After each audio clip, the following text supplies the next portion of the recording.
ನಮಸ್ತೆ ವೀಕ್ಷಕರೇ, ಸುಹಾಸಿನಿ ಕಾರ್ಯಕ್ರಮಕ್ಕೆ ಪ್ರೀತಿಯ ಸ್ವಾಗತ. ವೀಕ್ಷಕರೇ, ನಿಮಗೆಲ್ಲ ಗೊತ್ತು, ವಾರದಲ್ಲಿ ಒಂದು ದಿನ ಸೆಲೆಬ್ರಿಟಿ ನಮ್ಮ ಜೊತೆ ಇರ್ತಾರೆ. ಅವರ ಮದುವೆಯ ಮಧುರ ನೆನಪುಗಳನ್ನು ನಮ್ಮ ಜೊತೆ ಹಂಚಿಕೊಳ್ತಾರೆ. ಇವತ್ತು ಕೂಡ ಒಬ್ಬ ಸೆಲೆಬ್ರಿಟಿ ಇದ್ದಾರೆ. ಬನ್ನಿ ಕಾರ್ಯಕ್ರಮ ಶುರು ಮಾಡೋಣ. ಮತ್ತೊಮ್ಮೆ ಕಾರ್ಯಕ್ರಮಕ್ಕೆ ಸ್ವಾಗತ. ನಾನು ನಿಮ್ಮ ಗೆಳತಿ ಸಬೀತಾ.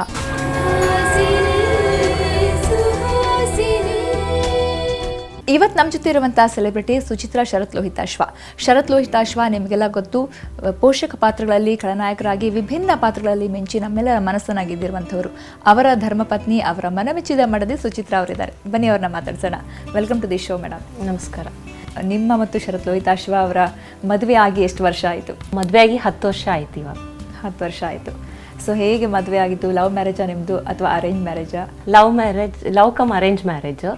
ಬಟ್ ಅದಕ್ಕಿಂತ ಮುಂಚೆ ಎಲ್ಲರಿಗೂ ಮನೆಯಲ್ಲಿ ದೊಡ್ಡವ್ರದ್ದು ಹೆಸರಿಡ್ತಾರೆ ಅಂತಾರಲ್ಲ, ಆ ಥರ ಆಗಿತ್ತು. ಸೊ ಆಮೇಲೆ ಇಟ್ ವಾಸ್ ಅರೇಂಜ್ ಮ್ಯಾರೇಜಿಗೆ. It's a love come arrange marriage. Sharath ಅವರು ನಿಮ್ಮ ಅತ್ತೆ ಮಗ. ಸೊ ಅತ್ತೆ ಮಗ ಮದುವೆಗಿಂತ ಮುಂಚೆ ಏನಕ್ಕೆ ಇಷ್ಟ ಆಗ್ತಿದ್ರು ಶರತ್ ನಿಮಗೆ? ಶರತ್ತು ತುಂಬ ಸಾಫ್ಟ್ ನೇಚರ್ಡ್ ಅವರು, ಮೊದಲಿಂದನೂ ಹಾಗೇನೆ, ಈಗಲೂ ಅಷ್ಟೇ. ಸೊ ಅವ್ರು ಯಾವುದೂ ತುಂಬ ಏನು ತಲೆಗೆ ಹಚ್ಕೊಂಡು ಅಥವಾ ಏನಾದರೂ ಒಂದು ಸಿಟ್ಟು ಬಂದರೆ ಅದನ್ನು ಕಂಟಿನ್ಯೂ ಮಾಡೋದು, ಆ ಥರದ ನೇಚರ್ ಮೊದಲಿಂದನೂ ಇಲ್ಲ ಅವ್ರಿಗೆ. ಸೊ ಹಾಗಾಗಿ ಆ ಒಂದು ಬಹುಶಃ ಅದೊಂಥರ ಮಗು ನೇಚರ್ ಅಂತ ಹೇಳ್ತಾರೆ, ಅದು ಇಷ್ಟ ಆಯಿತು ನನಗೆ ತುಂಬ. ಸೊ ನಂತರ ನೀವಿಬ್ಬರಲ್ಲಿ ಒಬ್ಬರೊಬ್ಬರು ಇಷ್ಟಪಡ್ತಿದ್ದೀರಾ ಅಂತ ಗೊತ್ತಾದ್ಮೇಲೆ ಯಾರು ಆ್ಯಕ್ಚುಲಿ ಪ್ರಪೋಸ್ ಮಾಡಿದ್ದು, ನೀವಾ ಅವರ? ಶರತ್ ಫಸ್ಟ್ ಮಾಡಿದ್ದು. ತುಂಬ ಇಷ್ಟ ಆಗಿದೆ ನಿಮ್ಮ ಮದುವೆಯಲ್ಲಿ? ಹೌದು, ಎರಡೂ ಕಡೆನೂ ಇಷ್ಟಪಟ್ಟು ಕೊನೆಗೆ ಒಪ್ಪಿ ಮದುವೆ ಆಗಿರೋಂಥ ಮದುವೆನೇ ಇದು.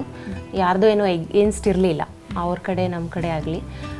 ಅತ್ತೆ ಮಗ ಆಗಿರೋದ್ರಿಂದ, ಸೋದರತ್ತೆ ಮಗ ಆಗಿರೋದ್ರಿಂದ ಒಂದು, ಮತ್ತು ನಮ್ಮ ತಂದೆ ಮತ್ತು ಶರತ್ ಅವ್ರ ತಂದೆ ಇಬ್ಬರು ಕ್ಲಾಸ್ಮೇಟ್ಸ್ ಕೂಡ ಆಗಿದ್ದರು MA ಹಾಗಾಗಿ ಅವ್ರಿಗೂ ಇಷ್ಟ ಆಯಿತು.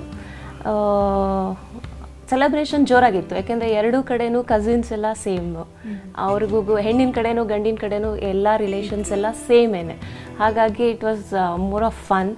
ಒಬ್ಬರು ಕಾಲು ಎಳೆಯೋದಾಗಲಿ, ಕಸಿನ್ಸ್ ಸ್ಪೆಷಲಿ, ಅದೆಲ್ಲ ಚೆನ್ನಾಗಿತ್ತು. ಎಂಜಾಯ್ ಮಾಡ್ಕೊಂಡು ಮದುವೆ ಆಯಿತು. ನೀವು ಹೇಳಿದ್ರೆ ತುಂಬ ಸಾಫ್ಟ್ ನೇಚರ್ ಶರತ್ ಅವರು ಅಂತ. ಬಟ್ ಆ್ಯಕ್ಚುಲಿ ನಮ್ಗೆ ಅವ್ರ ಕ್ಯಾರೆಕ್ಟರ್ ಇರ್ಬೋದು, ಕೆಲವೊಂದು ಅವ್ರು ಕೊಟ್ಟಿರುವಂಥ ಕ್ಯಾರೆಕ್ಟರ್ ಇರ್ಬೋದು. ಬಟ್ ನಾವು ನೋಡೋಕ್ಕೆ ಅವರು ನೋಡಿದಾಗಲೇ ತುಂಬ ಸ್ಟ್ರಿಕ್ಟ್ ಇದ್ದಾರೆ, ನಾವು ತುಂಬ ಕೋಪ ಜಾಸ್ತಿ ಏನೋ ಶರತ್ ಅವ್ರಿಗೆ ಅಂತ ಅನಿಸುತ್ತೆ. ಏನು ಹೇಳ್ತೀರಾ, ಅವರು ಹಾಗೆ ಇದ್ದಾರಾ? ಇಲ್ಲ, ಖಂಡಿತ ಇಲ್ಲ. ಇಟ್ ಈಸ್ ಅದೇ ನಾನು ಅವ್ರಿಗೆ ಯಾವಾಗಲೂ ಹೇಳ್ತೀನಿ, ನೀವು ಮನೆಯಲ್ಲಿ ಹೊರಗಡೆ ಇದ್ದಂಗೆ ಮನೆಯಲ್ಲಿ ಇರೋದೇ ಇಲ್ಲ ಅವರು. ಅಂದರೆ ಅವ್ರ ನೇಚರೇ ಅಲ್ಲ, ಅವರು ಈಸ್ ವೆರಿ ಸಾಫ್ಟ್ ನೇಚರ್ ಅವ್ರದ್ದು. ಆಮೇಲೆ ಯಾವುದೇ ವಿಚಾರ ಆಗಲಿ ಬೇಗ ಮರ್ತು ಹೋಗೋದು, it is easy for him.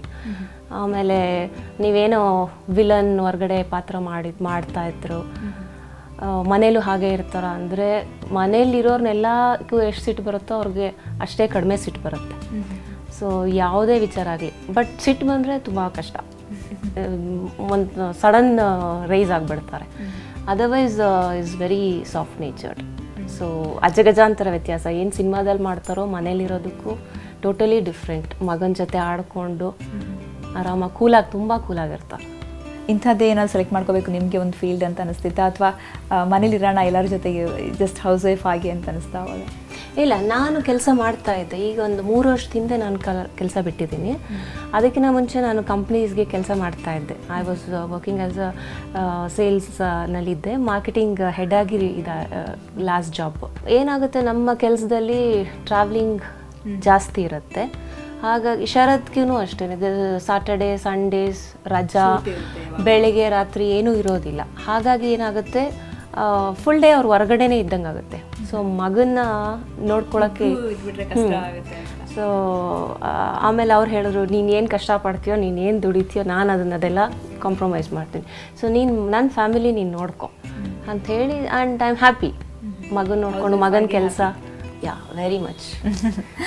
Okay, ಈ 10 ವರ್ಷಗಳಲ್ಲಿ ನಿಮಗೆ ಶರತ್ತಲ್ಲಿ ಏನೂ ಒಂದು ಬದಲಾವಣೆ ಆಗದಿರುವಂಥ ಒಂದು ಗುಣ ಅಂದರೆ ಯಾವುದು ಅನಿಸುತ್ತೆ? ಇಲ್ಲ, ಏನು ನನಗಂಥ ಚೇಂಜಸ್ಸೇ ಕಾಣ್ತಾ ಇಲ್ಲ ಅವ್ರಿಗೆ. ಅವರು ಎಷ್ಟೇ ಏನು ನಟರಾಗಿ ಬೆಳೆದಿರ್ಬೋದು, ನಾನು ಅವ್ರ ಸ್ಕೂಲ್ ಟೈಮಿಂದನೂ ನೋಡ್ತಾ ಇದ್ದೀನಿ. He is just like that. ಒಂದು ಸ್ವಲ್ಪನೂ ಅವ್ರ ಚೇಂಜಸ್ ಇಲ್ಲ ಅವರಲ್ಲಿ. ಅವ್ರೇನು ಅಂದರೆ ಪಾತ್ರಗಳಲ್ಲಿ ಮುಳುಗ್ಬಿಡ್ತಾರೆ. ಎವ್ರಿ ನೌ ಆ್ಯಂಡ್ ದೆನ್ ಹೊಸ ಪಾತ್ರಗಳು, ಚಾಲೆಂಜಿಂಗ್ ಪಾತ್ರಗಳು, ಅದ್ರ ಬಗ್ಗೆ ಜಾಸ್ತಿ ಯೋಚನೆ ಮಾಡ್ತಾರೆ ಹೊರತು ನಾನೊಬ್ಬ ಆ್ಯಕ್ಟರು, ನಾನು ಆರ್ಟಿಸ್ಟು, ನಾನು ದೊಡ್ಡ ಸ್ಟಾರು, ಹೊರಗಡೆ ಹೋದಾಗ ನಾನು ಜಂಬ ಮಾಡಬೇಕು, ಅದು ಅಬ್ಸಲ್ಯೂಟ್ಲಿ ಏನೂ ಇಲ್ಲ. Is very down to earth. ನೀವು ಬನ್ನಿ ಇಲ್ಲೇ ಕೂತ್ಕೊಂಡು ಊಟ ಮಾಡಿ ಅಂದರೂ ಈಸ್ ರೆಡಿ. ಸೊ ಆ ನೇಚರ್ ಯಾವುದೇ ಒಂದು ಇದಿರಲಿ ಅವ್ರದ್ದು ಅಂತ ಏನು ಎಕ್ಸ್ಟ್ರಾ ಆ್ಯಡೋ ಆಗಿಲ್ಲ, ಇರೋದನ್ನು ಅವ್ರೇನು ಕಳ್ಕೊಂಡಿಲ್ಲ, ಇದ್ದಾಗೇ ಇದ್ದಾರೆ. ಓಕೆ ಸುಚಿತ್ರಾ ಅವರೇ, ನಿಮ್ಮ ಜೊತೆ ಮಾತಾಡ್ತೀನಿ. ಸೊ ವೀಕ್ಷಕರೇ, ನಮ್ಮ ಜೊತೆ ಇದ್ದಾರೆ ಶರತ್ ಲೋಹಿತಾಶ್ವ ಅವರ ಧರ್ಮಪತ್ನಿ ಸುಚಿತ್ರಾ ಅವರು. ಅವ್ರ ಜೊತೆ ಮತ್ತಷ್ಟು ಮಾತಾಡೋಣ ಚಿಕ್ಕ ಬ್ರೇಕ್ನ ನಂತರ.